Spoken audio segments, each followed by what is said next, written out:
Isang pagbati po sa inyo, Sir Chris, at sa mga taga-subaybay ng channel nyo. Pasensya na po at hindi ko agad kayo nakilala. Anyway, Sir Chris, welcome back. Matagal-tagal din ang naging pahinga mo sa pagkukwento. Isa po ako, Sir Chris, sa nag-aabang ng mga upload mo dati, lalo na nung kasagsagan pa ng pandemic. Naging libangan ko ang pakikinig ng kwento sa channel mo. Sa totoo lang po, matagal ko na pong nasulat ang kwentong ito. Kaso nung ipapasa ko na sana biglang hindi ka na active. Kaya ihahanap ko na sana ito ng bagong narrator na magbabasa. Pero naging busy naman ako sa trabaho kaya nawala na din sa isip ko. Tapos naalala ko lang din ito nung makita ko nung mag-upload ka na gamit ang ibang pangalan. Pero Sir Chris, kilala ko po ang boses nyo kahit nagbago pa kayo ng pangalan ng channel nyo. Nga po pala, tawagin nyo na lang po akong Rene. Tubong Bicol na kasalukuyan pong nagtatrabaho dito sa Novaliches bilang isang machine operator. Ang ibabahagi ko po sa inyo, Sir Chris, ay hindi ko naman po personal na karanasan. Naikwento lang din po ito sa akin ng tiyahin ko. Sa lahat po kasi nang naikwento sa akin ng tiyahin ko na itago na lang po nating Chabelin, ito po yung hindi ko po makakalimutan. Kasi kahit po ako ay napapaisip kung totoo ba ang mga ganitong pangyayari. Ayon po kay Chabelin, nangyari po ito noong mga late 80s. Involved po dito ang isang kilalang bus company na provincial bus, pauwi sa Bicol na hindi ko na po babanggitin ang pangalan kasi sa pagkakaalam ko po ay active pa rin sila as of now. Para iwas tayo sa posibleng reklamo kung may makakarinig man ng kwentong ito na taga roon. Hindi pa daw po uso nun ang air condition na bus, kaya lahat ng bumabiyahe noon ay bukas ang pintana na sa karanasan ko ay langhap lahat ng alikabok sa labas. Magmamahal na araw daw po nun at gayak pauwi si Tia Belen pauwi sa Bicol para dun gugulin ang long weekend na yon. Maagang umalis si Tia Belen noon dahil inaasahan daw nila na marami ang uuwi. Madaling araw daw sila umalis nun sa bahay pero kahit anong aga daw ang alis nila, pagdating pa lang daw nila sa bus station, madami na kagad tao doon. Tanghali na daw silang nakasakay ng bus at nakalis dito sa Metro Manila. Mga bandang hapon na daw po nun, Sir Chris, habang nasa biyahe sila. Nasa may bandang Siain, Quezon na daw po sila nang may bus na sumabay sa kanila. Bumubusina pa daw yung kabilang bus ng walang humpay. Nagminor na nga daw yung bus na sinasakyan nila para magbigay daan at paunahin na yung bus. Pero para itong nangaasar pa at hindi pa rin umaalis sa pagkakasabay sa kanila. Dahil nasa likuran lang daw si Chabelin ng driver, rinig na rinig daw niya yung mura nito. Nagalit na galit dahil sa ginagawa ng kabilang bus. Para na silang ginikit-kit nito. Heto na nga po, Sir Chris. Naggulat daw si Chabelin nang bigla pong nagsigawan at nagkagulo yung mga pasahero na nasa tapat mismo ng bus na sumasabay sa kanila. Hindi daw maintindihan ni Chabelin yung mga sinasabi ng ibang pasahero dahil sa ingay ng mga ito at sabay-sabay na nagsasalita. Kaya ang ginawa daw niya ay dumukwang siya ng konti tapos inaninaw daw yung kabilang bus. Doon daw siya napa-sign of cross dahil sa nakita niya. Lahat daw ng pasahero sa kabilang bus, kasama yung driver at konduktor, ay mga walang ulo.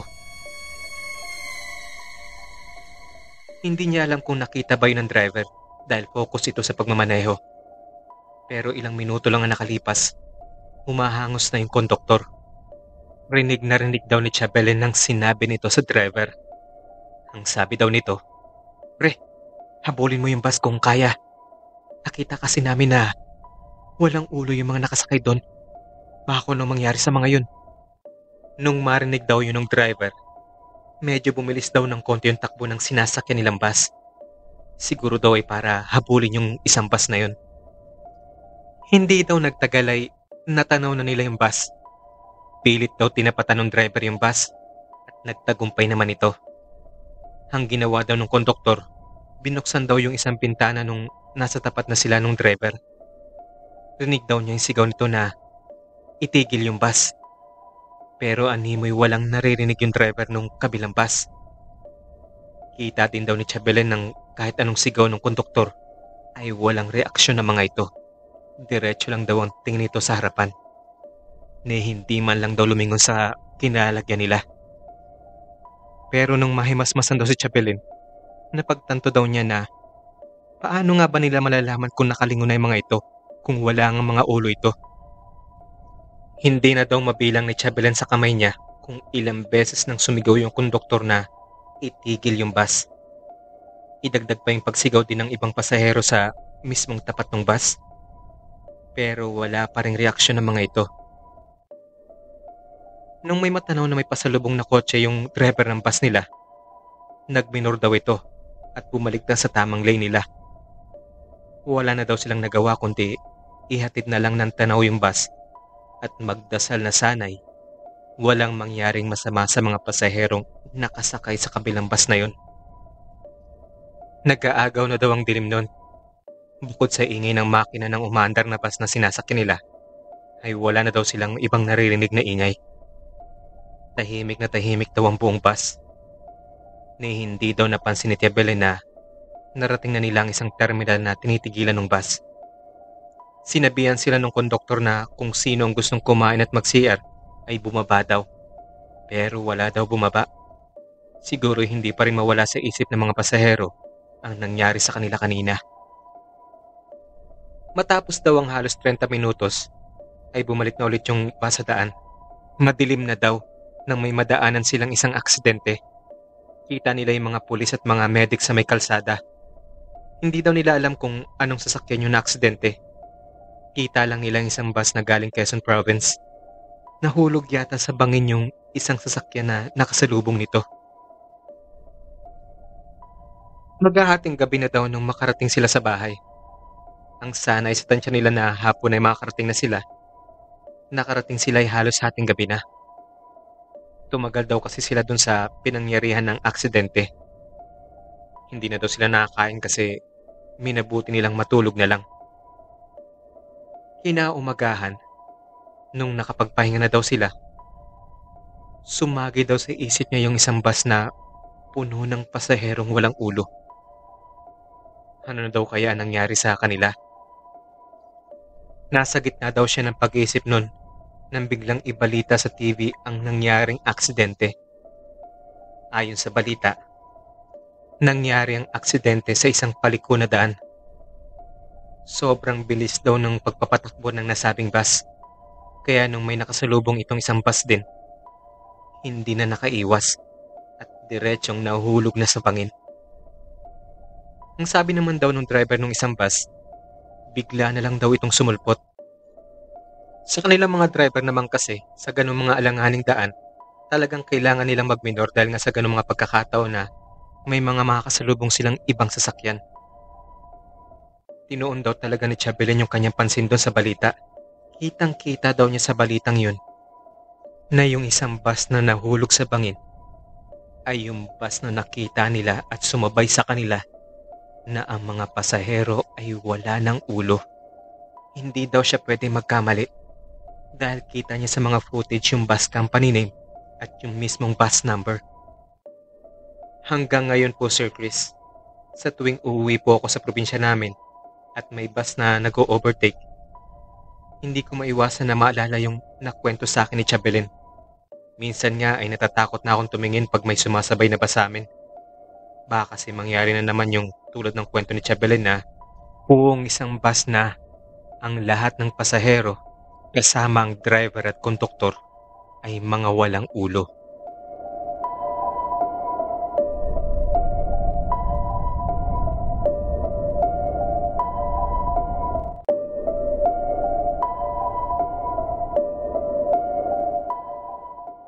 Hello po Sir Chris. Maloy na lang pong itawag niyo sa akin. Short for Marilu. Welcome back po sa pagnanarrate. Matagal-tagal din po yata kayong nawala sa pagkikwento.